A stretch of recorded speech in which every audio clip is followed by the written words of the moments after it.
बहू, ओ बहू। क्या हुआ माँ जी? आप सुबह सुबह कौवे की तरह काव काव क्यों कर रही हो?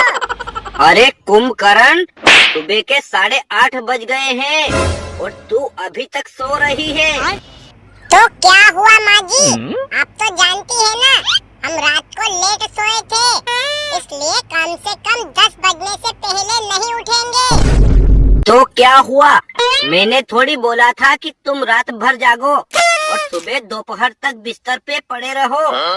देखो माँ जी, मैं रात को अपनी सहेली के जन्मदिन की पार्टी में गई थी, जिसके कारण आने में देरी हो गई और मेरी नींद पूरी नहीं हुई है, इसलिए मुझे कम से कम 10 बजे तक सोने दो। तो मैंने थोड़ी बोला था कि तुम रात भर खुजली वाली कुतिया की तरह यहाँ से वहाँ भागती फिरो और दारू पी के नाचती रहो। ये क्या बोल रही हो माँ जी आप? क्या आपको मैं कुतिया दिखाई देती हूँ? अरे तू कुतिया नहीं, नाली का पानी पीकर लोगों की टट्टी खाने वाली सुअरी है, सुअरी। देखो बुढ़िया, तुम भी कोई कम नहीं हो। अरे तुम भी तो दिन भर इस पेड़ से उस पेड़ पर छलांग लगाने वाली पागल बंदरिया हो, बंदरिया। अरे शांति, मुंह तोड़ दूंगा मैं तेरा। तेरी हिम्मत कैसे हुई मेरी माँ को बंदरिया बोलने की? और उन्होंने मुझे कुतिया और सुअरी बोला, वो तुम्हें सुनाई नहीं दिया? बहरे हो गए हो क्या? अरे वो तुमसे उम्र में बड़ी है, अगर वो गुस्से में आकर कुछ कह दे तो तुम्हें गर्दन झुकाकर सुन लेना चाहिए।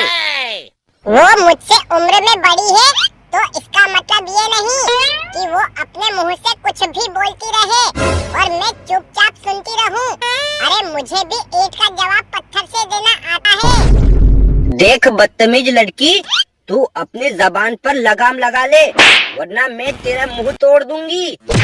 और मैं भी चुपचाप तुम्हारी बकवास वाणी नहीं सुनूंगी।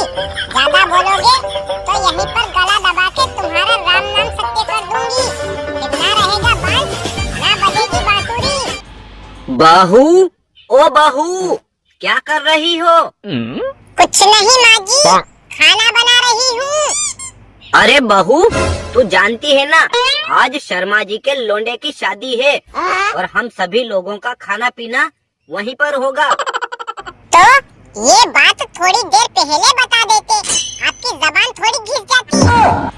अरे नेहा, तुम्हारे अंदर तमीज नाम की कोई चीज है कि नहीं? क्या तुम्हारे माँ बाप ने यही संस्कार दिए हैं कि हमेशा बड़ों के साथ बदतमीजी से बात करना? मेरे माँ बाप ने तो मुझे बहुत अच्छे संस्कार दिए हैं, लेकिन तुम्हारी नानी जी ने सासू माँ को यही सिखा के भेजा है क्या कि हर वक्त घर का नुकसान करवाते रहना। क्यों बहू, तेरा कौन सा लाखों रुपये का नुकसान करवा दिया मैंने, जो मेरे बेटे को डरा रही हो? वो आपका बेटा पहले था, अब मेरा पति है। अगर मुझसे कुछ आड़ी टेढ़ी बातें करेंगे तो केवल डराऊंगी ही नहीं, बल्कि जरूरत पड़ने पर चप्पलों से पीटूंगी। अरे नेहा, तेरा दिमाग खराब हो गया है क्या? ये क्या बोल रही है तू? हमारे अड़ोसी पड़ोसी सुनेंगे तो क्या कहेंगे? तुम लोगों को इस बात का डर है कि अड़ोसी पड़ोसी क्या कहेंगे, लेकिन तुम्हें ये कहाँ पता कि मैं दिन भर लोगों के खेतों में निंदाई गुड़ाई करके एक पैसा जमा करने के बाद घर में राशन पानी लाती हूँ। तब जाके हमारे घर में खाना बनता है और तुम लोग रोज कुछ न कुछ नुकसान करवाते रहते हो। लेकिन आज तेरा कौन सा नुकसान हो गया जो इस तरह हमारे ऊपर आग बबूला हो रही हो? अगर आज हम लोगों का शर्मा जी के वहाँ खाने पर बुलावा था तो तुम दोनों में से किसी को मुझे पहले ही बता देना था, ताकि मैं चूल्हे पर दाल ना चढ़ाती। तुम्हें क्या पता, आज के समय में दाल 150 रुपए किलो मिलती है। मैं तेरा दर्द समझती हूँ बहू, लेकिन मुझे माफ कर दे, मैं भूल गई थी।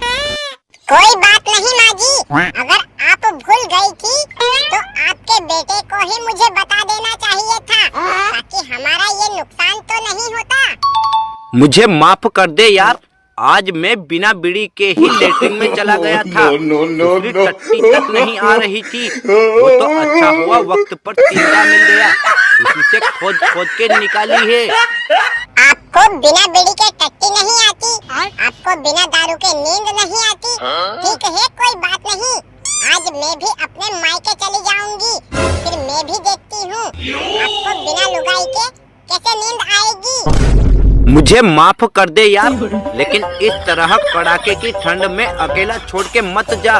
तू कहेगी तो आज से मैं दारू बंद करके सिर्फ गंगा जल ही पीऊंगा।